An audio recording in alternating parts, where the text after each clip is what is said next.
Hello and welcome back to the channel. Steve here. I am still carrying on this lovely 5x3 rhombus building, as you can see now behind me here. So state of play is thus, we are now in the middle of plastering. So Thursday, lovely day. Got the plasterboard all finished off, scrim tape on, ceiling all skimmed and looking nice. So now it's time for plastering these walls. So what I'm going to do is, I'll go around first, and where I plaster the ceiling, you know, I'm just going to get rid of knobbly bits and splatters and bits and pieces like that. Make sure it's nice and straight on these edges. Get rid of any knobbly bits and crap. I will plaster that big wall behind me first, along with this wall. So I'm working the opposite sides. So once they're kind of to a point where they're kind of drying, and basically there, I'll then start that wall and that wall. Gentlemen, don't know your name. Recommended, forgot one. I don't recognise you in the comments, but I forgot what your name is a second. Recommended, I'll get one of these. Speed Skim. So I've never even heard of these before, and I know that on Thursday I was like, you know, I haven't really updated my plastering gear for a little while. This cost me 45 quid. Looked at the videos, looks bloody good. So yeah, I'm gonna give that a go. I think I will knock my plaster slightly sloppier than I did on Thursday, just to give it a bit more movement for this sort of thing. But yeah, apparently this is the new tech. This is what the big boys use. So I'll give it a go, see how it goes, and I'll give you a little review on it. So that is the plan. I will crack on. I say that wall, those two side walls afterwards, and then see where we get to. But yeah, that's a happy start to the day, and now time to knock up some plaster. Righto, that is all the walls cleared off, all the knobbly bits shot off. Now, I've done quite an extensive video on plastering, the last video I did, but for those of you who can't be bothered going back and watching it, I'll show you just very quickly how I do it. Small trowel, big hawk, wall, plaster. A bit sloppier than I did on Thursday because, like I say, I want to try this whole new speed skim system, and I think it'll work better if it's a bit loose as opposed to a bit firmer. But essentially, first disclaimer, if you don't know what you're doing with plastering, then this video is just here for you to watch and just learn a little something. But if you're going to do it at home, try it on just go buy a bit of plasterboard and just have a practice, okay? Because this is something you don't want to cock up. Like I said in that video, plastering is one of those jobs, it's probably the only thing you would have to outsource when building these, you know, woodworking and stuff like that. Obviously it's a skilled job still, but you know, you can get there in the end. But plastering, you've got limited time to work it, you need to know how to work it and how to get a good finish on it, because otherwise, you know, you could build the best garden in the world, but if your plastering's crap, you're going to really regret it. So if you don't think you're capable of plastering, pay a plasterer to come in, job done. Otherwise, yeah, this is roughly how you do it. So basically, you get your first skim on. So push in nicely into the corners, get a nice joint between the ceiling and the walls. And this is like the first one, so just kind of get it in, push it on, make sure you're going to get a nice bond between the plasterboard and the plaster. And you just run it through, push it on really, and that is it. I knocked up basically a bag which should do this wall plus the little bits of the front wall as well, which is very, very nice. Working into corners, and try not to splatter it all over the wall you're going to be plastering in a minute. You know, try and keep it as neat. You're going to get a few bits and pieces, but try and keep it as neat as possible. Just makes your life a bit easier. And don't forget, you're not trying to go for a finish at this point. All we're doing is getting the plaster on the wall.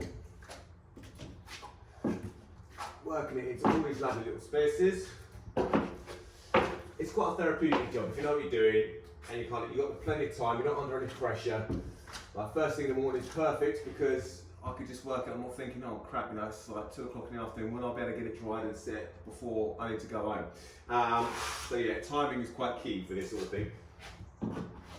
Especially if you're kind of new to it, you don't want to put yourself under undue pressure.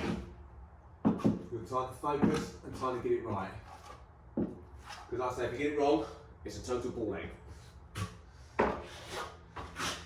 The other thing to take into account is that, you know, when you're doing plastering, you're working against drying times. So if it's like really bloody hot day at 30 degrees, and obviously this stuff is going to set fast and you need to work fast. On the cooler days, slightly more like moisture in the air, you know, you've got a bit more working time with it. The plus side about the new plasterboard is that it's quite a nice speed. If you get a kind of nice ambient air temperature, nice cool then you'll be fine. You kind of got plenty of time to work it, but it's also drying fast enough that you're not going to be sat on it all day trying to wait for it to cure to certain points where you can continue to then work it and make it finished. So yes, so if you're doing say Artex and stuff like that, it's a slightly same technique, but the working times are a bit different.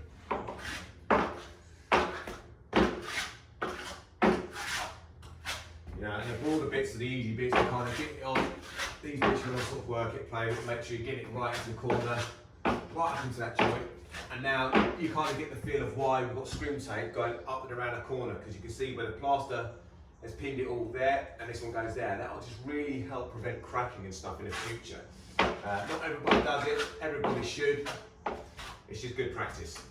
So what I'll do, I'm going to go ahead and just continue to get this all pushed on. I'm going to put you onto time lapse so you can watch me do this fast.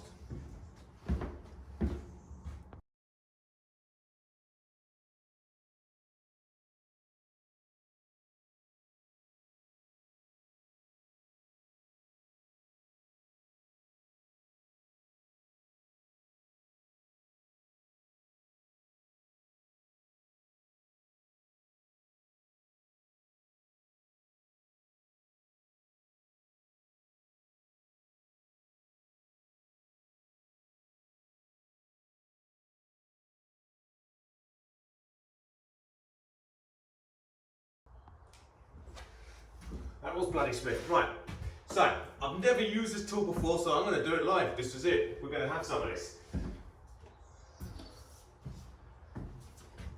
Speed Skim.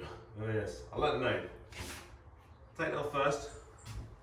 Definitely work as well with it. Alright, now let's give this a little try. Does it do what it says on the packet? So theoretically, I'll just run down.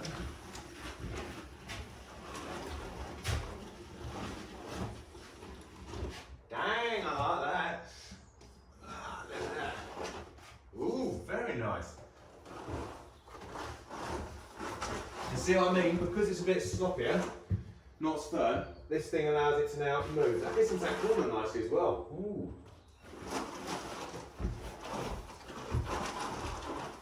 And because it's nice and wide, it's evenly distributing the plaster, so it's basically filling all the gaps for me straight off the back.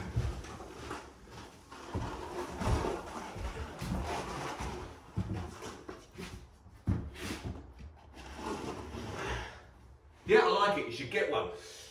That's really good. That's really good. Thank you, whoever you are. Do leave a comment to say it was you, because yeah, I just want to say thank you again, because that is a great little piece of advice. And this is why I love this channel. I'm helping you out, which is fantastic. That's why I do it. But the feedback you give me, these little tool tips and tricks, brilliant, absolutely amazing. So now we've gone that way. Now we'll drag it down from top to bottom, and that way we're just getting a nice even distribution of plaster. So just drag it up. Careful when you're near the floor, you don't drag up a load of crap off of it. I mean, to be fair, I keep it quite clean in here, so it's not too bad, but just in case you don't, you've got wood shavings on the floor, you don't want to drag them up into your wall.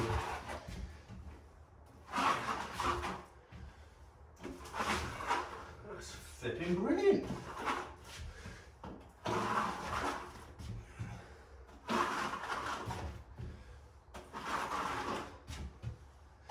Another thing that they said in the advertisement on the little promotional videos, that it saves plaster fatigue. Because actually plastering is a bloody difficult job. I mean, seriously, very physical. So anything that's going to make life a little bit easier is always going to be a winner.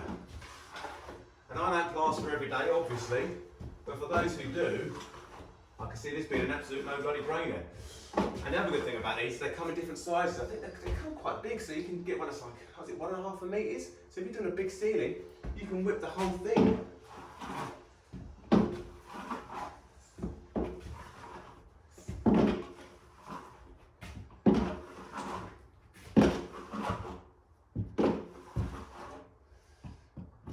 Leading up this corner, go this way with it again.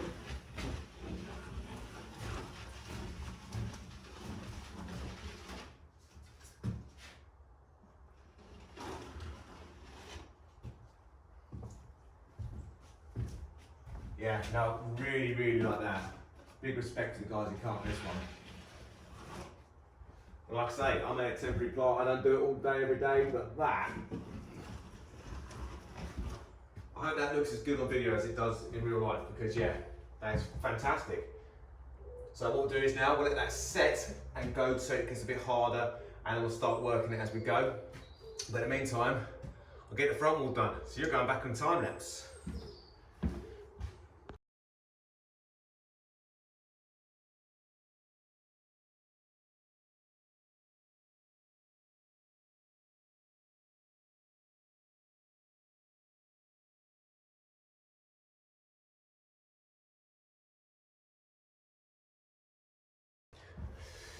Right, so I'm back on it. It's sort of tacking off a bit now, which is lovely jubbly. So what I'm doing is I'm doing that. You see that? It looks lovely, doesn't it? So what I'm doing is I'm giving a little spray for the garden movie flip the debris, just like that, just to wet it up again. And what we're again doing is we're just taking some of the plaster from the surface, and it's now filling all the little like indentations and all the unevenness. This is where we're starting to now begin to work towards our look finish. But I tell you what, that last tool has really done me. It's really sped me up, because normally sort of still trying to get to a point where you're sort of just trying to build your levels and stuff. But because you've crossed it and it's so big, it's kind of done that already. So now it is just literally almost like a fine surface, getting a done sort of level, which is bloody brilliant. So what you're doing is, I say wet it up, and you end up taking off the surface, so it becomes a bit like, see if I can show you. See that? Not liquidy, but you know, nice and really malleable, nice and sort of easy to play with. And that's basically fine surface and across all the surface here. So I'm going to keep spraying it up, so I'm working, well, right, left to right in this case. Give it a little weight, not too much, you don't want it swimming in the bloody stuff, but enough that you kind of get it moving. Make sure you're starting to get your edges perfect now. Don't be one of these people who, as kind of, I don't know if I'm not amateur plasterer, but just kind of, you've done it a few times, you can sort of, oh, I'll get round to that bit later. Get it going, get it sorted now. And it'll make your life a bit easier going forward. So that is literally all I'm going to do. I'm just going to work the whole thing once, maybe twice, and in less water as I go as I need to. And where it's still a bit dry there, so just give it a little spray over. Gets that bit moving, because there's a bit of fine surface in there, a bit of an indentation. And I don't know if you can hear that, but it's kind of, you can hear it dragging a bit, yeah? And so that just means you want a bit more water, and it'll just start sliding across it a bit easier, a bit better. So as I'm going to do, I'm going to keep working that wall. I'm not going to finish it at this point, but I'm just working towards it, sort of give it a nice thing, give it sort of fine surface filled, jump into the front, do the same, let it set for a little while again, and then go over, and hopefully that point will be the final one. Doing walls is a lot easier than ceilings, because it's obviously just working here as opposed to constantly over his shoulder, which makes life a lot easier. And on, like I said, brand new plasterboard, it's the easiest plastering you can do. So yeah, at least that's something in the bag. All right, time lapse time.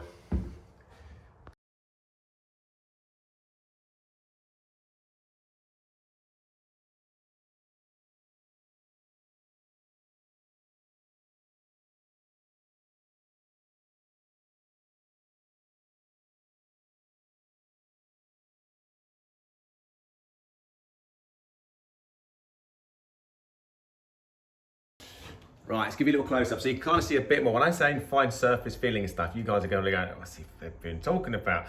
So if I come here, the light's not fantastic. Can you just see there? It's not the best thing. Let me see if I can find a little bit. All right, that's a bit over exaggerated, but still.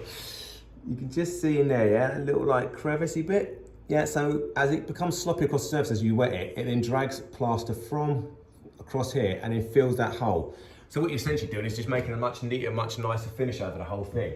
So we've got slight undulations and stuff in a minute. If I try and get my shadow out, I have no idea what the camera's shooting now, but it basically gets rid of all that crap, all the little undulations, all the little nicks, all the little holes and the dents and stuff, and gives it an absolutely whelping, perfectly beautiful finish. Plastering is one of those things where it's never 100%, there might be bits of filler as you kind of go once you get some paint on, but trust me, this is basically as good as it's gonna get. And that's kind of it really. So like I say, what I'll do now, once I finish this lovely cup of tea, which you may have just seen dropped off, love my clients, I will give this a little lick. So it's still a bit wet in a minute, it's a bit tacky for that, so I'll let it set for a minute, then I'll do the final one over that, final one over the front walls, and then yeah, pew, pew, get these bad boys done. So if you've got any questions, like I say, ping it down below, and then I'll get back to you ASAP, and then apart from that, I'm just gonna crack on once I finish my tea. Right-a-dokie, so like I said, the front wall is done, the back wall is done. I've now started this wall, you can tell, because it's got plaster on it. That wall is also exactly the same, it's got plaster on it. So I've given it the one go over with the old speed skim. So it's had like its first go over that. What I've then done is I've jumped onto the ceiling, and what I'm doing is I'm just going over and find surface filling. So when I was saying that, you know, you get it all wet and stuff and you can find surface, even once it's dry, you'll still see a few bits and pieces. You think, I just need to give that a feel.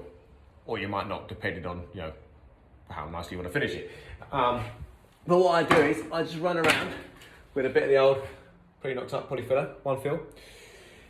But the trick is, if you want to be spot on and get everything, is you want to get yourself a torch like this, and you're going to cast it down, because what the light will do is it will cast shadows where there are dents and indentations that you just generally can't see. Like as the light comes out from the front, it brightens up the scene, and of course the clouds come over, it's dark, so you can't quite see what the bloody hell's going on. But you get a torch, walk down it methodically, you can see exactly when it's filling, and then walk down it as well once you've done it with the light, and just double check it with the naked eye just as you see it, and you'll find bits and pieces. I mean, this is OTT, there's next to nothing to fill. It's all really stupidly fine surface stuff. But I'm here, I'm doing it, so I'm gonna do it right. So that's what I've just done as well, which kills a bit of time while I then get ready to like give this another little go over. So I'm gonna jump on that again now, jump on that one, and then yeah, start pushing towards the finish.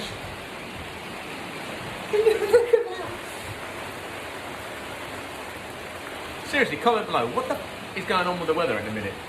That is nuts. But anyhow, right, so finished plaster now everywhere, looking spectacular. Lovely jubbly. Just had Andy the Sparks out as well, so just run through the plans for all of that stuff, all those bits and pieces. So where we're going to run the 10mm SWA from the house and fuse board up to here. Sockets, the client's going to tell me tomorrow. Obviously the lights are already kind of in and ready to be wired.